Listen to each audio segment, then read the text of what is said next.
Istidrot saya bilang kan. Ini bagus ini Mbak. Itu loh.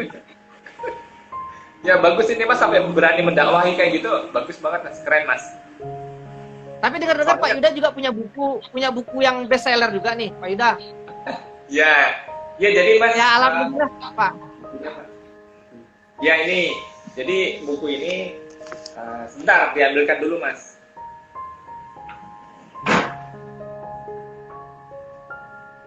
Nah ini lagi diambilin dulu.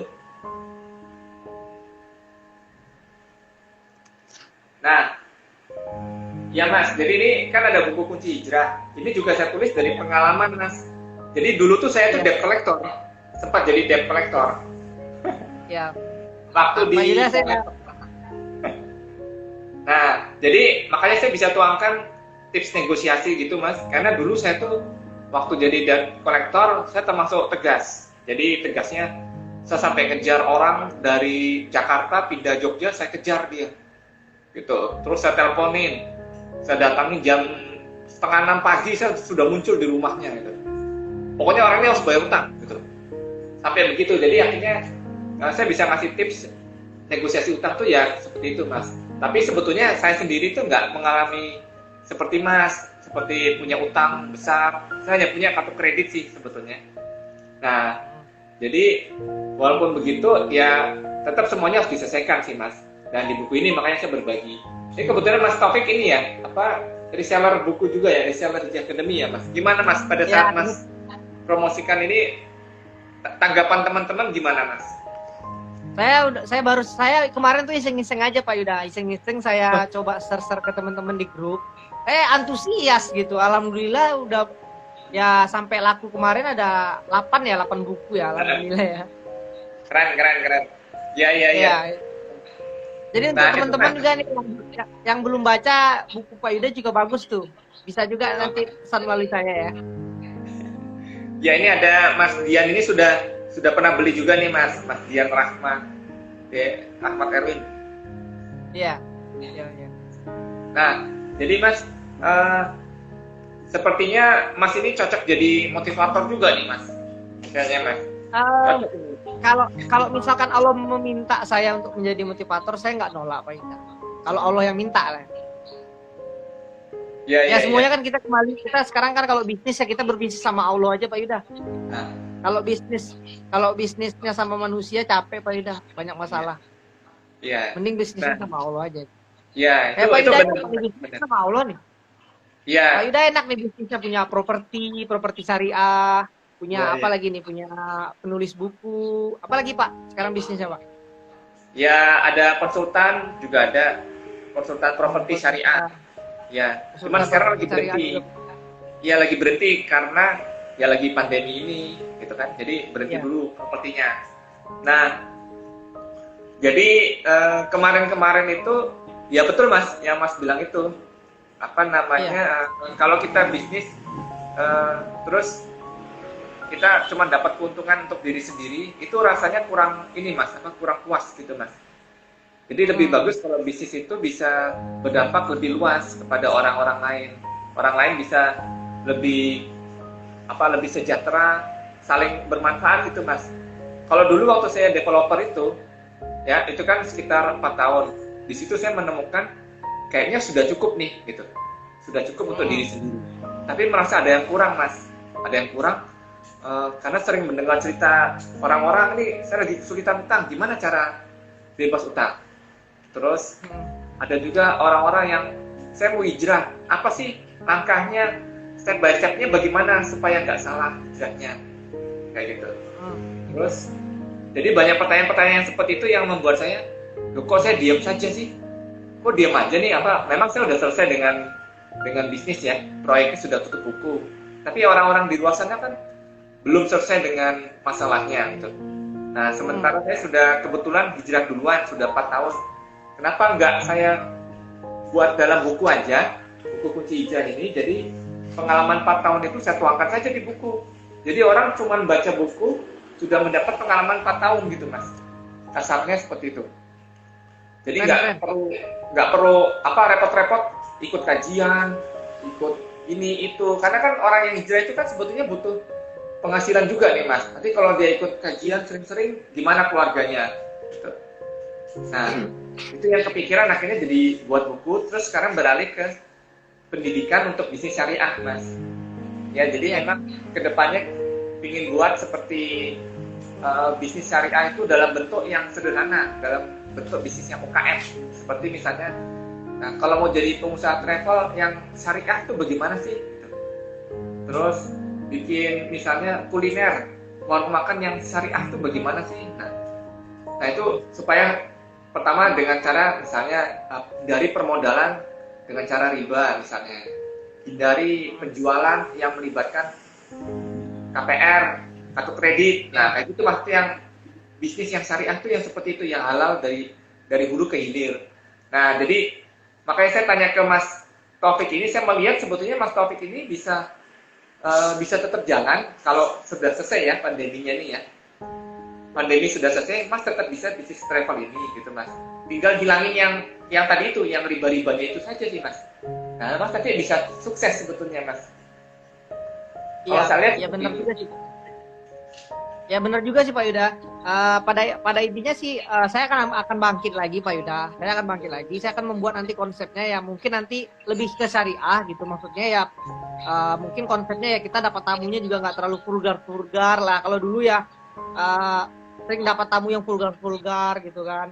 Ya mohon maaf lah kalau di pantai itu sendiri lah Pak Yuda kan. Kadang suka buka aurat gitu kan ya. Jadi sayanya juga kalau misalkan nanti bukan travel ya mungkin nggak seperti itu lagi lah gitu.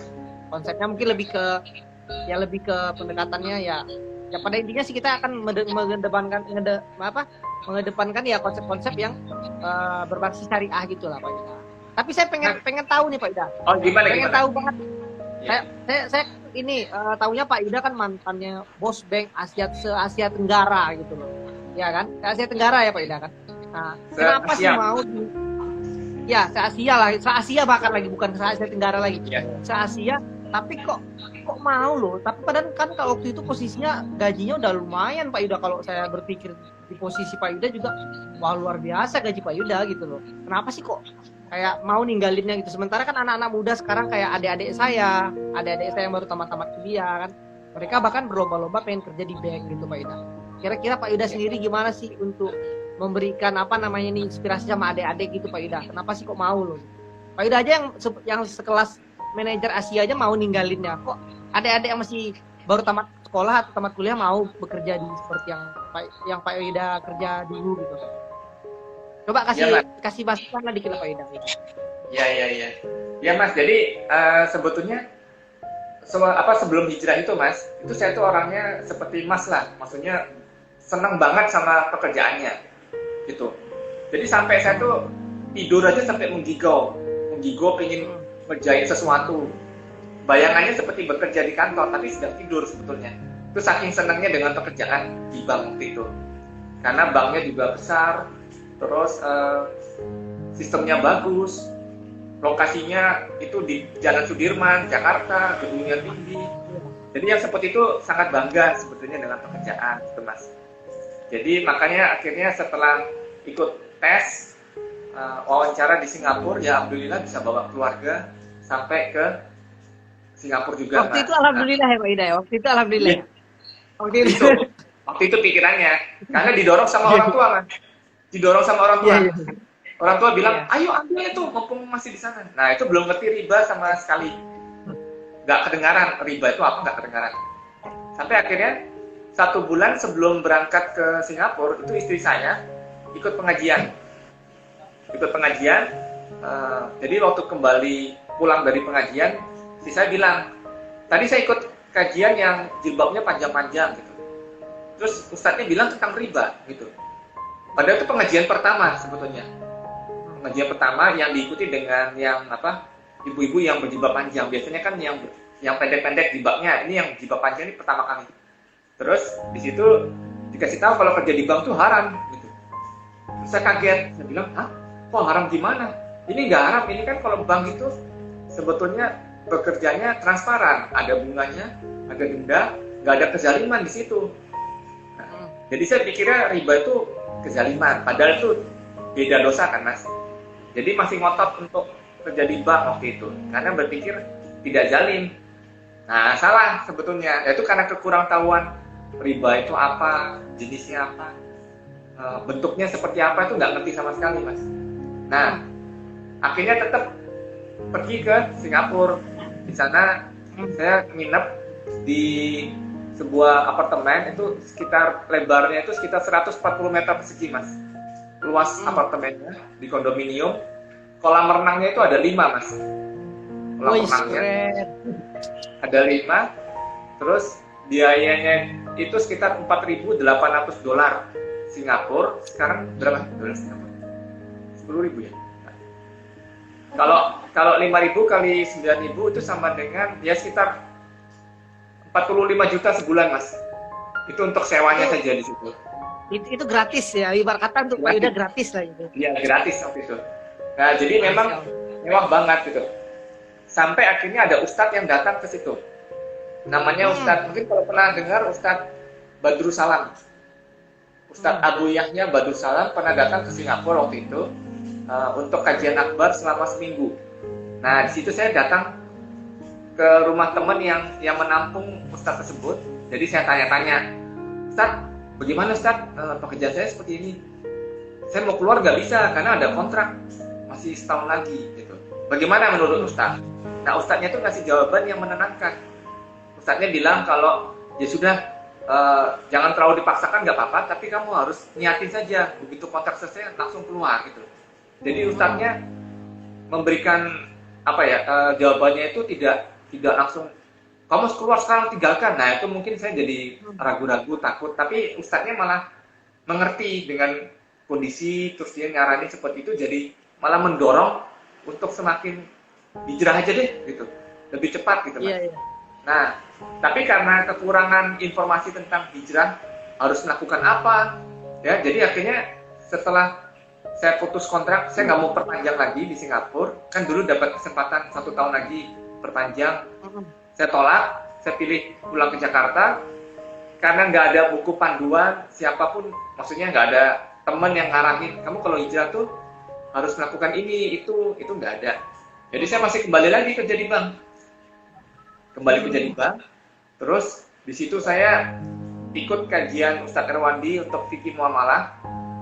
Nah, harusnya 12 pertemuan, tapi pertemuan ketiga kupingnya udah panas ini dengar riba-riba ini. Akhirnya saya keluar, nggak ikut lagi. Nah, jadi masih terus kerja di bank, tapi ya begitu, Mas, lama-lama mulai merasuk hidayah itu, Mas. Hidayah itu mulai menguasai pikiran. Ini ngapain saya kerja di sini ini? Terus sudah tahu hukumnya, tapi kok masih di sini aja ya? Tapi saya nggak bicara ke teman-teman, direktur, terus anak buah itu nggak bilang karena belum kuat ilmunya, belum pede, gitu, Mas. Tapi bagaimanapun juga, ya sudah. Gimana, Mas? Jadi fasilitas senilai 40 juta itu ditinggalin ya, Pak? Ya, sebetulnya itu bagian kecil saja sih, Mas. Jadi kalau saya pergi itu biasanya naik bisnis class gitu kan. Wih, jadi kalau naik pesawat itu naik bisnis class itu? Iya, naik bisnis class, terus nginepnya di hotel bintang 5. Saya nggak mau hotel bintang 4, terlalu rendah gitu. Jadi kalau di bawah bintang 5 nggak pergi gitu, nggak pergi kerja gitu. Saya naik Garuda nggak mau. Iya. Menurut saya jelek gitu Garuda. Saya maunya naiknya, maunya naik Singapore Airlines, Emirates. Oh iya, Singapore Airlines. Garuda saya tahu Singapore Airlines itu mahal banget, Pak Yuda. Iya. Saya aja yang di bisnis, Pak Yuda yang di bisnis travel. Saya nggak pernah loh naik Singapore Airlines, itu nggak pernah. Karena saya tahu betul itu mahal banget di Singapore Airlines. Iya. Nah, itu saya nggak mau, Mas. Ini kenapa? Oh, Mas, bentar lagi selesai nih, Mas, ya, remaining ini. Oh iya. Oke Pak Yuda. Kita sambung. Ya. Oke, Mas. Mungkin nanti setelah itu nanti kita akan buat, kalau ada kesempatan kita nyambung lagi lah, Mas, ya. Tapi sementara ini mungkin ya bagi teman-teman yang mau pesan buku bisa bersama Mas Taufik ya nanti ya. Ya, boleh.